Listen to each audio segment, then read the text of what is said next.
11 Cara mengatur keuangan ala orang Jepang. Setiap orang pasti memiliki keinginan untuk menjadi kaya raya dan sukses. Bahkan, banyak orang rela menghabiskan waktu mereka untuk bekerja seharian demi mencapai keinginan tersebut. Finansial yang stabil di masa muda merupakan dambaan bagi semua orang. Selain pandai mencari uang, seseorang juga harus bisa mengelola keuangan mereka. Mengelola uang bukanlah perkara yang mudah, apalagi di zaman ini, banyak toko-toko online yang menjual barang murah dan diskon, sehingga membuat orang lebih konsumtif. Dalam mengelola keuangan, ada beberapa metode yang bisa digunakan. Salah satunya adalah metode kakek ibu ala Jepang yang menekankan aspek dengan pertimbangan yang matang. Sebelum memutuskan untuk membelanjakan uang mereka, pertimbangan itu dimulai dari bagaimana kondisi keuangan saat itu, pertimbangan fungsi barang yang akan dibeli, hingga pertimbangan kondisi impulsif saat menginginkannya. Berikut ini adalah tips untuk mengelola keuangan dengan metode kakek ibu agar bisa menjadi kaya raya secara realistis ala Jepang.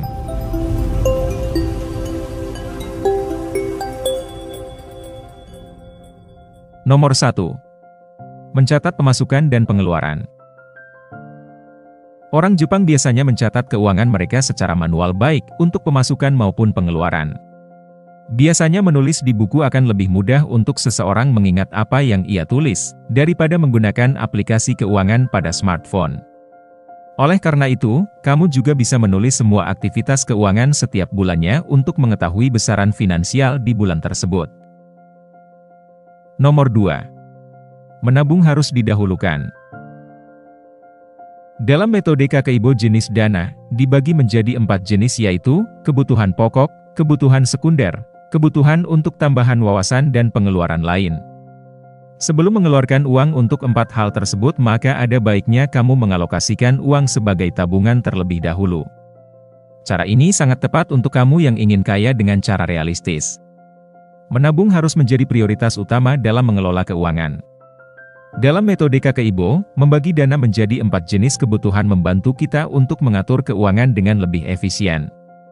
Namun, sebelum memprioritaskan pengeluaran untuk kebutuhan pokok, sekunder, wawasan tambahan, atau pengeluaran lainnya, penting untuk mengalokasikan sebagian dari uang tersebut sebagai tabungan terlebih dahulu. Ini berarti bahwa sebelum menghabiskan uang untuk kebutuhan lain, kita harus menyisihkan sejumlah uang sebagai tabungan, baik itu untuk keperluan darurat, investasi, atau masa depan yang lebih baik. Dengan cara ini, kita memastikan bahwa kita membangun kekayaan secara konsisten dan realistis sambil memenuhi kebutuhan sehari-hari. Nomor 3. Gunakan uang tunai saat melakukan transaksi. Penggunaan e-money, kartu debit, atau kartu kredit nyatanya bisa bikin kamu boros karena adanya potongan dan biaya admin. Kamu juga jadi tidak bisa mengetahui pengeluaran secara baik. Cobalah untuk menggunakan uang tunai saat berbelanja. Dalam metode Kakeibo, cara ini cukup berhasil untuk mengontrol kamu agar tidak mudah melakukan pengeluaran. Selain itu, menggunakan uang tunai saat berbelanja adalah strategi yang baik karena membantu kamu lebih menyadari seberapa banyak uang yang telah kamu keluarkan. Dengan melihat secara langsung berapa jumlah uang yang tersisa dalam dompetmu, kamu bisa lebih berhati-hati dalam mengelola pengeluaran. Selain itu, dengan menggunakan uang tunai, kamu juga dapat menghindari potongan dan biaya admin yang biasanya terkait dengan penggunaan e-money, kartu debit, atau kartu kredit. Ini membantu kamu untuk lebih mengontrol pengeluaran dan meminimalkan risiko pemborosan. Nomor 4. Gunakan dompet disiplin. Saat ini sudah banyak yang menjual dompet disiplin yang mana itu bisa mempermudah kamu dalam membagi rincian keuangan yang akan digunakan dan disimpan. Dompet disiplin itu bisa kamu gunakan untuk menulis berapa uang yang diperlukan dalam 1 bulan dan alasan mengapa kamu menggunakan uang tersebut.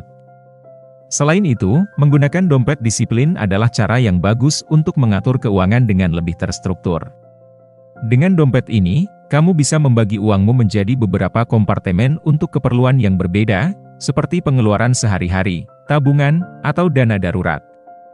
Selain itu, fitur untuk mencatat pengeluaran dan alasan penggunaan uang juga membantu kamu untuk lebih sadar akan pola pengeluaran dan membuat keputusan keuangan yang lebih bijaksana. Ini adalah alat yang efektif untuk membantu kamu mencapai tujuan keuanganmu dengan lebih teratur dan disiplin. Nomor 5. Hindari belanja hanya karena promosi. Tidak bisa dipungkiri bahwa saat ini masyarakat banyak yang termakan oleh bujuk rayu kata promosi, padahal sebenarnya barang tersebut tidak begitu kita butuhkan. Banyak dari kita tergoda untuk membeli sesuatu hanya karena ada promosi atau diskon yang menggiurkan, meskipun sebenarnya kita tidak begitu membutuhkannya. Hal ini bisa menjadi masalah karena kita bisa menghabiskan uang untuk barang-barang yang akhirnya tidak terpakai atau tidak bernilai bagi kita. Lebih baik untuk membuat daftar kebutuhan yang jelas dan berpegang teguh pada daftar tersebut saat berbelanja, serta berpikir 2 kali sebelum membeli sesuatu hanya karena promosi. Nomor 6. Buat rencana pengeluaran bulanan. Setelah mengetahui berapa pengeluaran bulanan dari catatan yang telah dilakukan, jadikan ini pegangan untuk rencana pengeluaran bulan selanjutnya. Pengeluaran bulanan pada umumnya seperti sewa rumah, tagihan listrik, asuransi kesehatan, dan pembayaran utang. Jumlahkan semuanya. Jika sudah diketahui total angkanya, kurangi pendapatan dengan pengeluaran tetap. Misalnya, total pendapatan di bulan ini sebesar 7 juta rupiah dan pengeluaran tetap bulanan sebesar 3 juta rupiah. Jadi, sisa uang yang dimiliki untuk hidup di bulan tersebut sebesar 4 juta rupiah. Pastikan ada yang ditabung dari uang ini dan sisanya lagi baru digunakan untuk kebutuhan harian lainnya. Nomor 7. Kelompokkan pengeluaran. Dalam KKIBO, klasifikasi pengeluaran dibagi ke dalam 3 kategori. Pertama, kebutuhan bertahan hidup. Ini adalah pengeluaran tidak tetap yang pasti Anda butuhkan, seperti makanan dan sabun. Kedua, kebutuhan keinginan. Ini adalah hal-hal yang merupakan keinginan dan tidak wajib dibeli. Misalnya seperti pakaian baru atau makan malam di luar. Ketiga, kebutuhan tambahan. Ini adalah biaya sporadis yang tidak dapat direncanakan dalam tinjauan tahunan. Misalnya, hadiah pernikahan teman, tagihan perbaikan untuk mobil atau tagihan medis. Nomor 8. Tentukan pengeluaran mingguan. Setelah mengetahui pengeluaran bulan ini dan membuat anggaran untuk pengeluaran tetap di bulan depan. Langkah selanjutnya yaitu menyediakan pengeluaran mingguan. Untuk menentukan berapa banyak uang yang harus dikeluarkan, ambil jumlah uang yang tersedia atau sisa gaji yang sudah dikurangi pengeluaran tetap dan target tabungan. Kemudian, bagi jumlah itu dengan jumlah minggu dalam sebulan. Jumlah uang yang didapatkan ini adalah berapa banyak yang dapat Anda belanjakan setiap minggu. Misalnya, dari sisa 4 juta rupiah tadi, ditabung 1 juta rupiah, maka 3 juta rupiah dibagi dengan jumlah minggu di 1 bulan yaitu 4 minggu, didapati angka 750 ribu rupiah. Jumlah ini yang bisa Anda keluarkan setiap minggunya. Nomor 9. Buat pertanyaan reflektif. Metode KKIBO juga mendorong refleksi pada diri sendiri tentang apa yang membuat kita bahagia dan apa yang penting dalam hidup. Pertanyaan seperti, mengapa saya membeli barang ini?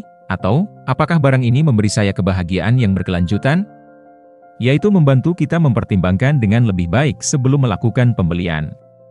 Lakukan refleksi juga atas pengeluaran bulan sebelumnya. Tanyakan pada diri sendiri apakah semua pengeluaran itu benar-benar diperlukan atau apakah ada keinginan yang berlebihan. Tanyakan juga apa yang dapat bisa lakukan untuk meningkatkan penghematan dan mencapai tujuan tabungan Anda. Nomor 10. Lakukan tinjauan dan analisis bulanan. Di akhir bulan, luangkan beberapa menit untuk meninjau pengeluaran dan apakah berhasil mencapai target tabungan di bulan itu. Lalu, jawab pertanyaan, bagaimana cara untuk bisa memperbaiki agar lebih baik lagi? Catat berapa yang harus dikeluarkan, berapa banyak yang sebenarnya dihabiskan, dan berapa banyak yang ditabung.